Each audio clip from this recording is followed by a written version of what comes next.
Nama saya Azza Afifa dengan ini mempresentasikan hasil studi literatur artikel kelas saya baca, yaitu tentang inovasi ground penetrating radar dalam pendeteksian benda terkubur di tanah. Nah, baiklah, yang pertama itu adalah tujuan. Adapun tujuan yang dapat saya simpulkan dari studi literatur yang telah saya baca itu adalah pertama, mengetahui definisi umum ground penetrating radar. Yang kedua, mengetahui jenis ground penetrating radar yang digunakan.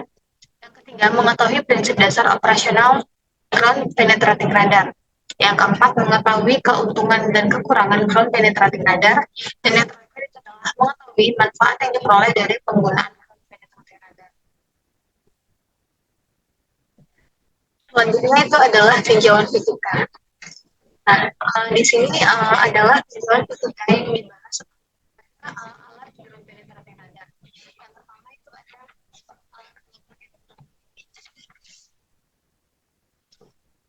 Nah, gelombang elektromagnetik ini adalah gelombang yang merambat secara transversal, di mana gelombang ini adalah gabungan dari dua komponen gelombang yang saling tegak lurus, yaitu medan listrik E dan medan magnetik K.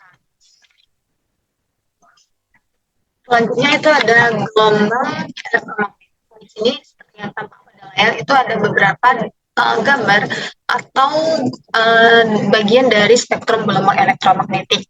Nah, dapat dilihat pula pada gambar bahwa gelombang radio ini memiliki panjang gelombang yang paling besar di antara spektrum gelombang yang lain, sedangkan sinar gamma itu memiliki panjang gelombang yang paling pendek di antara spektrum gelombang elektromagnetik yang lain. Nah, kemudian pada frekuensi, untuk radio merupakan gelombang elektromagnetik yang memiliki frekuensi terkecil dibanding dengan spektrum gelombang elektromagnetik lainnya. Nah, sinar gamma adalah gelombang yang memiliki frekuensi paling besar. Nah, selanjutnya itu ada penggunaan gelombang elektromagnetik. Nah, jadi pada persamaan Maxwell itu digunakan dalam ground penetrating radar, di mana persamaan Maxwell itu dapat dilihat pada layar kita semua. Nah, selanjutnya tinjauan fisika yang kedua yang dibahas pada ground penetrating radar adalah gelombang radio. Nah, gelombang radio ini adalah gelombang elektromagnetik yang memiliki panjang gelombang yang lebih panjang daripada cahaya tampak, atau berarti gelombang radio ini memiliki frekuensi yang paling rendah dibanding dengan gelombang elektromagnetik yang lainnya. Nah, kemudian ada pembangkit gelombang radio. Nah, gelombang radio ini untuk pembangkit itu dibagi menjadi dua, yaitu osilator elektronik dan modulasi. Nah, untuk yang pertama itu adalah osilator elektronik, di mana gelombang radio ini dihasilkan oleh osilator elektronik yang memproduksi gelombang elektromagnetik pada frekuensi tertentu. Nah, kemudian modulasi gelombang radio sering dimodulasi. Nah, jadi untuk pembangkit yang kedua itu adalah modulasi, di mana gelombang radio ini sering dimodulasi, di mana informasi akan diiprinkan ke dalam gelombang pembawa melalui proses modulasi. Nah, adapun jenis modulasi yang digunakan pada gelombang radio itu ada tiga, yaitu ada modulasi amplitudo atau AM, modulasi frekuensi atau FM, dan modulasi fasa. Nah, selanjutnya adalah sifat-sifat dari gelombang radio. Nah, di sini ada 4 sifat dari gelombang radio, yaitu pertama rentang frekuensi dari kilohertz sampai gigahertz. Nah, seperti telah dibahas pada sebelumnya bahwa gelombang radio ini memiliki frekuensi yang paling rendah dibanding gelombang elektromagnetik lainnya, di mana frekuensinya itu adalah sekitar 10 pangkat 4 Hz. Nah, di mana ini adalah frekuensi paling rendah. Kemudian gelombang radio ini memiliki panjang gelombang yang paling besar di antara gelombang yang lainnya. Sifat yang kedua itu adalah gelombang radio ini ditransmisikan melalui udara atau ruang hampa. Nah, kemudian gelombang radio ini juga dapat ditransmisikan melalui medium lain seperti kabel koaksial atau serat optik. Selanjutnya itu ada permitivitas dielektrik. Nah, jadi pada ground penetrating radar itu juga menerapkan prinsip dari permitivitas dielektrik, di mana dapat diartikan bahwa permitivitas dielektrik ini adalah respons suatu bahan terhadap medan listrik eksternal.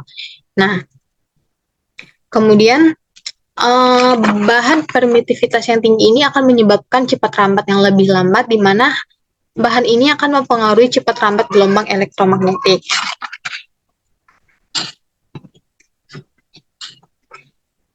Nah, sedangkan jika bahan permitivitas dielektriknya rendah, itu tidak akan memberikan reaksi apapun terhadap medan listrik. Nah, tinjauan fisika yang terakhir yang dibahas pada ground penetrating radar ini adalah permeabilitas magnetik, di mana permeabilitas magnetik ini adalah sifat material yang menggambarkan kemampuan material untuk merespon medan magnetik eksternal dengan cara mengizinkan atau menghalangi aliran flux magnetik melalui bahan tersebut. Nah, baiklah, selanjutnya itu adalah hasil pembahasan, di mana hasil dan pembahasan ini didapat dari studi literatur beberapa artikel yang telah saya baca, kemudian saya kumpulkan, sehingga menjadi hasil yang akan dibahas. Nah, untuk yang pertama itu adalah GPR. Nah, jadi GPR atau Ground Penetrating Radar ini merupakan salah satu metode geofisika yang menggunakan teknik elektromagnetik. Nah, seperti yang sudah dibahas sebelumnya, bahwa GPR ini memanfaatkan gelombang elektromagnetik dalam penggunaannya. Nah, kemudian GPR ini digunakan juga untuk mengidentifikasi objek terkubur di dalam tanah serta mengetahui kedalaman objek tanpa harus mengebor atau menggali tanah. Nah, kemudian selanjutnya itu adalah karakteristik dari GPR. Nah, yang pertama itu bandwidth operasi dari GPR ini diletakkan pada frekuensi yang rendah, di mana tujuannya ini adalah untuk mendapatkan kedalaman penetrasi yang memadai ke dalam tanah. Untuk karakteristik yang kedua yaitu GPR ini beroperasi di dekat permukaan tanah sehingga dapat meningkatkan clutter. Nah, akibatnya penggunaan GPR ini terpaksa melakukan image processing tingkat lanjut untuk membedakan target dengan clutter. Nah, untuk karakteristik yang terakhir itu adalah GPR ini merupakan sistem radar jarak dekat, di mana pada daerah ini biasanya terletak di daerah medan dekat atau medan menengah, sehingga karakteristik medan magnet atau medan dekat ini akan sangat penting. Nah, adapun cara untuk memperoleh data GPR ini dapat dilakukan dengan berbagai cara. Salah satu cara yang paling umum digunakan itu adalah dengan menyeret suatu unit GPR sepanjang lintasan tertentu atau menyeret suatu unit GPR di belakang kendaraan. Nah, selanjutnya ini ada jenis-jenis GPR. Nah, GPR sendiri itu terbagi menjadi dua, yang dimana jenis-jenis GPR ini adalah yang biasanya digunakan sesuai dengan judul penelitian, yang untuk GPR pendeteksi benda terkubur di dalam tanah. Nah, itu yang pertama itu adalah OKO, georadar dengan unit AB90, dan yang kedua itu adalah IDS GPR. Nah, untuk OKO georadar dengan unit AB90 ini terdiri dari beberapa bagian, yaitu ada antena, power supply, control unit, kabel penghubung set unit, baterai GPR, dan notebook atau PC. Nah, sedangkan untuk IDS GPR atau jenis yang kedua itu adalah IDS GPR, yang dimana IDS GPR ini juga terbagi menjadi dua. Yang pertama itu ada detektor duo dan RISC family. Nah, bisa teman-teman lihat gambar dari GPR ini pada layar yang ada di teman-teman semua. Nah, baiklah kita bahas jenis IDS GPR yang pertama, yaitu detektor duo. Nah, detektor duo ini biasanya diciptakan untuk mendeteksi utility dan benda-benda terkubur di bawah tanah, di mana detektor duo ini adalah IDS GPR yang paling praktis dan efektif dibawa kemana-mana karena bersifat real time dan on-site. Nah, untuk jenis GPR yang kedua itu ada RISC family, dapat dilihat gambarnya bahwa RISC family ini juga terbagi menjadi 3 bagian, yaitu yang pertama RISC-1. Nah, RISC-1 ini adalah sistem georadar dengan satu antena, di mana unit kontrolnya itu hanya satu saluran, sehingga hanya bisa digunakan satu antena saja. Nah, untuk unit kontrol RISC-1 ini itu digunakan dalam segala jenis antena, baik antena berfrekuensi rendah dan antena berfrekuensi tinggi, tetapi hanya memiliki satu antena yang bisa dipakai. Nah, untuk jenis RISC family yang kedua itu adalah RISC MF high mode, di mana RISC MF high mode ini adalah sistem georadar yang terdiri dari multi antena dan multi frekuensi, di mana unit kontrol yang digunakan ini merupakan multi saluran atau multi channel. Nah, jadi maksud dari RISC MF high mode ini adalah antena yang digunakan itu biasanya menggunakan kombinasi beberapa antena. Misalnya, antena yang digunakan itu merupakan kombinasi antara antena dengan frekuensi rendah ataupun antena dengan frekuensi tinggi. Nah, kemudian unit atau bagian dari family yang ketiga itu adalah Aladdin dan Rice Hybrid. Nah, di mana kedua alat ini menggunakan antena dengan frekuensi yang sangat tinggi, di mana frekuensinya itu ya sekitar 1-2 GHz untuk menghasilkan resolusi yang sangat tinggi. Nah, selanjutnya adalah prinsip kerja dari GPR ini sendiri. Jadi dari artikel yang setelah saya baca dapat disimpulkan bahwa GPR ini akan memancarkan gelombang elektromagnetik ke dalam medium target dan selanjutnya akan dipantulkan oleh material kembali ke permukaan dan diterima oleh receiver. Nah, dapat dilihat pada gambar bahwa GPR ini akan mentransmisikan gelombang ke dalam tanah, kemudian dalam tanah itu akan membawa gelombang untuk diterima oleh GPR itu sendiri. Nah, kemudian kecepatan gelombang elektromagnetik dalam GPR ini tergantung pada nilai kecepatan cahaya, permitivitas dielektrik, dan permeabilitas magnetik. Tetapi permeabilitas magnetik yang di sini yang digunakan adalah material non-magnetik. Nah, kemudian kedalaman objeknya itu dapat diketahui dengan mengukur sela waktu antara pemancaran dan penerimaan pulsa. Nah, untuk mengetahui kedalaman objek yang deteksi ini, kecepatan perambatan dari gelombang elektromagnetik itu haruslah diketahui terlebih dahulu. Nah, adapun metode pengolahan data GPR jadi di sini ada metode pengolahan data di mana sebelumnya untuk tahap pertama dari pengolahan data ini adalah mengimport data pada software ReflexWave. Nah, untuk metode yang pertama itu adalah subtraction atau DWOW di mana ini adalah aspek unik dari GPR yang dihasilkan dari dekatnya receiver dengan transmitter.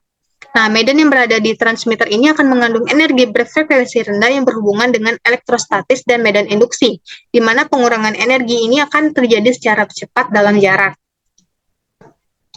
Nah, filter pertama yang akan dilakukan adalah subtraction DWOW, di mana WOW adalah noise frekuensi rendah yang terekam oleh sistem radar, sehingga DWOW adalah filter yang akan digunakan untuk menghilangkan frekuensi yang sangat rendah dari data GPR.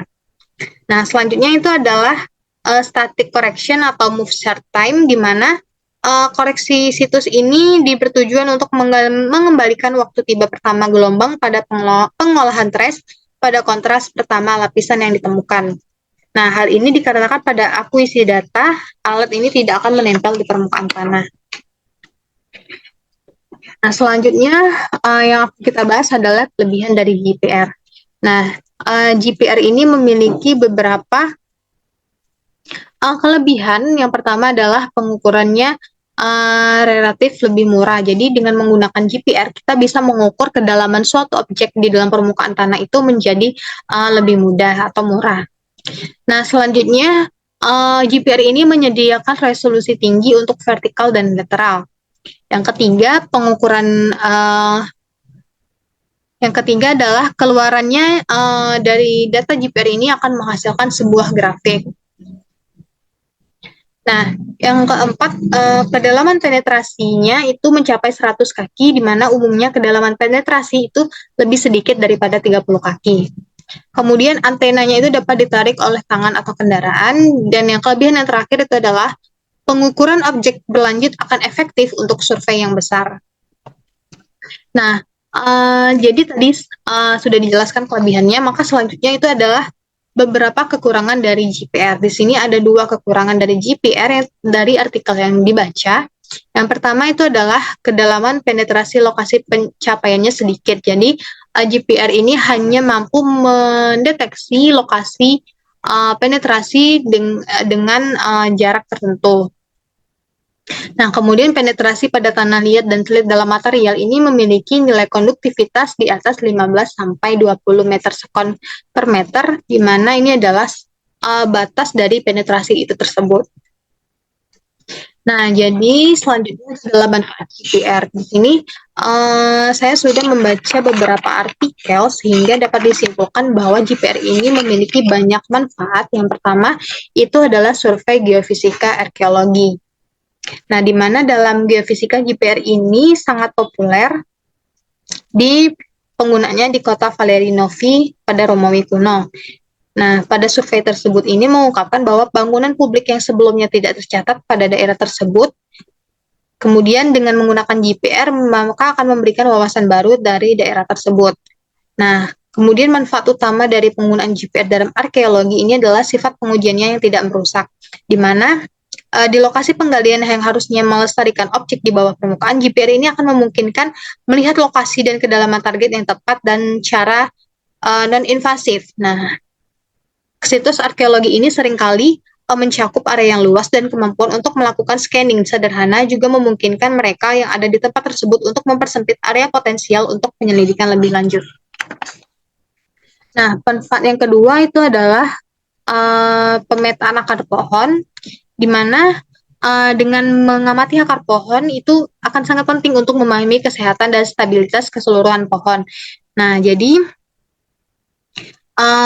pepohonan yang ada di perkotaan itu akan dipantau secara ketat agar tumbuh subur untuk mencegah resiko terhadap infrastruktur yang ada di sekitar pohon tersebut. Nah, sebelumnya pemetaan jaringan akar ini akan mustahil, sedangkan survei dangkal ini bisa memberikan peta yang akurat dalam model 3D dari struktur bawah permukaan. Nah, selanjutnya adalah geofisika forensik dan TKP. Nah, jadi untuk geofisika forensik dan TKP ini sangat mirip penggunaannya dalam geofisika arkeologi, di mana pada geofisika forensik dan TKP ini digunakan untuk menemukan bukti yang terkubur. Kecepatan di mana suatu area ini bisa dipindai berarti area yang luas bisa disurvei untuk mempersempit zona penggalian, menghemat waktu, dan uang investigasi. Nah, manfaat yang keempat itu adalah bedrock mapping dan profiling. Nah, jadi bedrock mapping dan profiling ini sangat menyediakan data berharga untuk pencernaan dan pengembangan proyek seperti pembuatan parit, konstruksi pengeboran, dan pemasangan sumur. Nah, jasa survei georadarnya adalah metode yang ideal untuk memetakan batuan dasar yang dangkal karena memungkinkan ekstraksi data yang cepat dan bisa diekspor dalam kumpulan data tampilan rencana dan tampilan profil. Nah, selanjutnya manfaat yang kelima itu adalah pembuatan profil sungai dan danau. Nah, jadi menetapkan kedalaman air dari profil sungai ini akan memberikan informasi yang sangat berharga untuk menghitung aliran sungai, volume air, dan menginformasikan desain teknik dasar danau. Nah, GPR ini adalah yang paling sering digunakan dalam batimetri, namun faktor bentuk yang nyaman dan kemampuan untuk beroperasi bahkan jika air beku. Nah, jadi penggunaan GPR untuk mengetahui kedalaman atau memberikan informasi tentang sungai atau danau ini merupakan solusi yang ideal. Selanjutnya itu adalah pendeteksi kuburan tak bertanda. Nah, jadi GPR ini dapat digunakan oleh arkeolog untuk mendeteksi kuburan tak bertanda, di mana teknik geofisika yang digunakan adalah untuk memeriksa bahwa permukaan dengan mengukur berbagai sifat fisik seperti kecepatan akustik, intensitas magnet, gravitasi, ataupun konduktivitas listrik.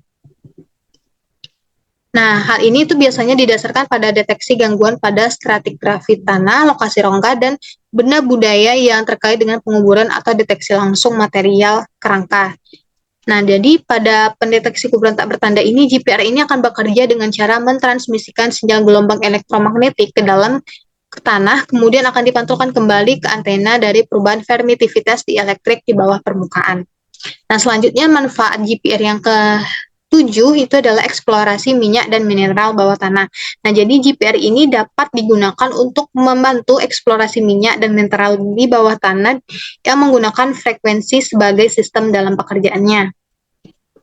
Nah, di mana pada manfaat ini gelombang elektromagnetik ini akan dipantulkan yang menimbulkan efek dispersi. Nah, GPR akan digunakan untuk eksitasi yang diterapkan pada lokasi yang dipilih untuk mengetahui eksplor minyak dan mineral bawah tanah. Baiklah, selanjutnya itu adalah penutup, di mana di sini ada kesimpulan. Jadi, dari kesimpulan yang telah saya bahas atau saya paparkan tadi, maka dapat disimpulkan bahwa GPR ini merupakan suatu alat yang digunakan untuk proses deteksi benda-benda terkubur di bawah tanah dengan tingkat kedalaman tertentu, dengan menggunakan gelombang radio atau merupakan bagian dari gelombang elektromagnetik.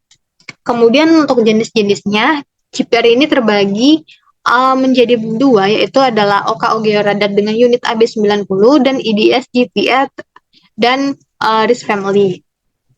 Kemudian aplikasi GPR ini dapat digunakan untuk survei benda-benda yang terpendam terpendam di tempat yang dangkal, tempat yang dalam, ataupun pemeriksaan beton.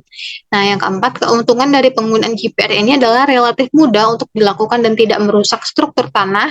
Kemudian antenanya tidak harus bersentuhan langsung dengan permukaan tanah. Nah, kemudian yang kelima itu adalah manfaat ground penetrating radar, di mana yang manfaat yang pertama itu geopenetrating radar ini dapat digunakan sebagai survei geofisika arkeologi, bedrock mapping dan profiling, pemetaan akar pohon, pembuatan profil sungai dan danau, geofisika forensik dan TKP, pendeteksi kuburan tak tertanda, serta eksplorasi minyak dan mineral bawah tanah. Itulah mungkin sekian pemaparan penjelasan materi dari artikel yang telah saya baca. Jika ada teman-teman yang ingin bertanya, dipersilahkan. Mungkin sekian dari saya. Saya tutup dengan melafazkan hamdalah. Alhamdulillahirrahmanirrahim. Kemudian saya akan tutup dengan mengucapkan wassalamualaikum warahmatullahi wabarakatuh.